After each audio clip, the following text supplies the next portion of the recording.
A few species are able to use chemical defenses against predators.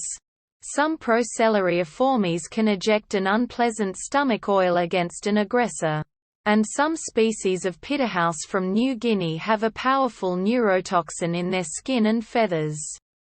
A lack of field observations limit our knowledge. But intraspecific conflicts are known to sometimes result in injury or death.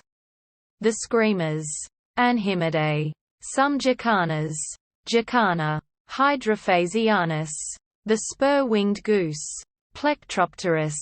The torrent duck. Merganetta. And 9 species of lapwing.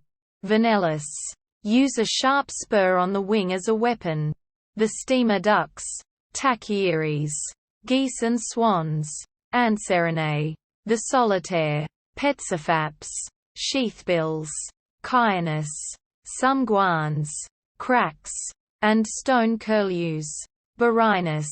Use a bony knob on the alveolar metacarpal to punch and hammer opponents. The jacanas Actophilaunus and Iridopara have an expanded, blade-like radius. The extinct Xenocibus was unique in having an elongate forelimb and massive hand which likely functioned in combat or defense as a jointed club or flail. Swans, for instance, may strike with the bony spurs and bite when defending eggs or young.